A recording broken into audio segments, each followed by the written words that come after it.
Kembali mencuat lagi rencana perombakan dana pensiun untuk aparatur sipil negara. Bisa saja dapat 1 miliar langsung atau malah dapat 20 juta per bulan. Yang mana pilihan netizen? Yang pasti akan kita kupas lebih dalam di menanti skema baru dana pensiun PNS. Kita akan langsung lihat slide yang pertama. Sebelum kita melihat apa saja yang akan dirombak, kita akan lihat dulu berapa besar jumlah dana pensiun ini membebani negara. Kalau menurut Dirjen Anggaran Kementerian Keuangan, anggaran untuk pensiunan PNS, TNI, dan Polri saat ini mencapai 120 triliun rupiah per tahunnya yang akan diberikan kepada 3,1 juta pensiunan. Nah, untuk pensiunan PNS pembayarannya melalui Taspen, sedangkan untuk TNI Polri melalui PT Asabri. Sedangkan menurut BPK, program pensiun PNS, TNI, dan Polri ini tidak efektif karena belum ada tata kelolanya secara lengkap dan belum disesuaikan dengan perkembangan peraturan perundangan yang berlaku. Jangankan tata kelola, penetapan besaran iuran pemerintah saja belum ada. Kalau menurut Undang-Undang Nomor 40 Tahun 2000, Taspen dan Asabri harus dialihkan ke BPJS Ketenagakerjaan atau BP Jam Sostek. Jadi memang ini cukup kompleks dan belum ada aturan yang pasti. Di sisi lain, upah ASN terus terpotong setiap bulan untuk dana pensiun. Meskipun belum memenuhi masa iuran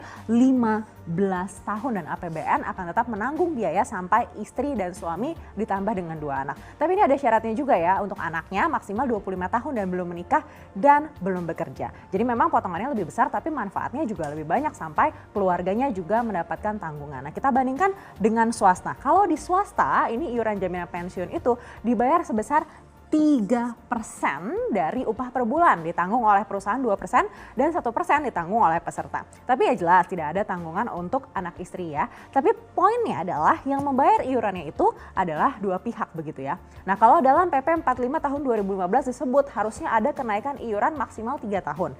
Tapi prakteknya sampai sekarang tidak ada kenaikan. Lalu kenapa sih harus naik iurannya untuk PNS? Jadi ada beberapa opsi yang saat ini tengah dikaji oleh pemerintah. Yang pertama adalah pay as you go. Nah, ini yang saat ini dianut.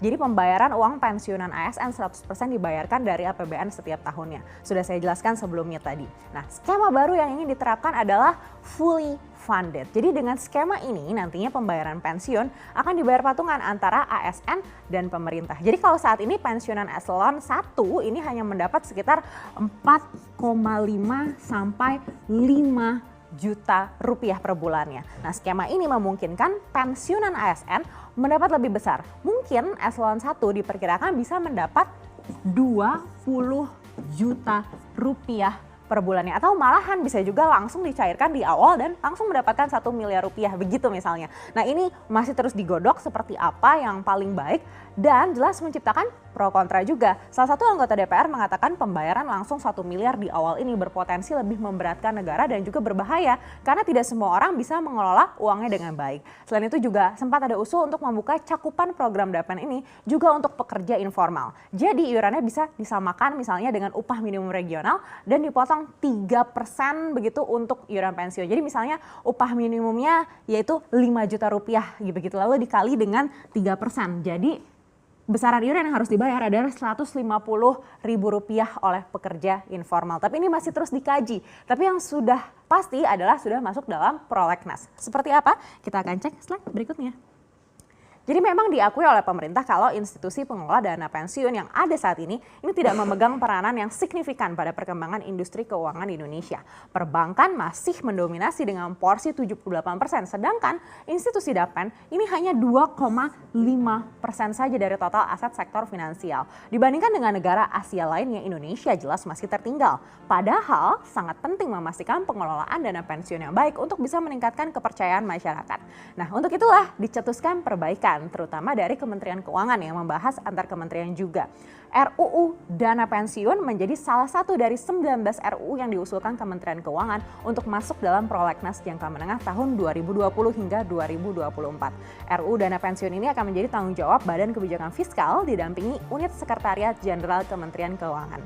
Diharapkan dengan adanya undang-undang ini maka industri dana pensiun tidak stagnan dan tingkat partisipasi masyarakat bisa tumbuh pesat. Tujuannya selain membangun sistem pensiun yang lebih optimal juga bisa meningkatkan iklim investasi dan juga mengakumulasi dana jangka panjang dan berkesinambungan. Sekarang yang dapat ratusan juta aja ada kok. Jadi kalau begitu mestinya logikanya bisa jadi. Kalau dia bekerja cukup lama, mencapai pangkat yang cukup tinggi dan komponennya itu oke, bisa. Karena kalau dari sisi investasi, kita nggak ada keraguan sama sekali untuk itu. Dari sisi investasi itu kita bisa berinvestasinya bagus. Investasi kita tinggi, rata-rata setahun itu 8-9%, maka di atas 9%. Jadi bisa. Nah itu kalau dari sisi, kalau secara total 1 miliar pasti lewat. Tapi kalau yang diharapkan itu misalnya 1 miliar pada waktu pensiun dapat grup begitu, tergantung programnya nanti seperti apa. Bisa aja. Sebelumnya, Menteri Pendayagunaan Aparatur Negara dan Reformasi Birokrasi Cahyokumolo mengklarifikasi pernyataannya soal wacana aparatur sipil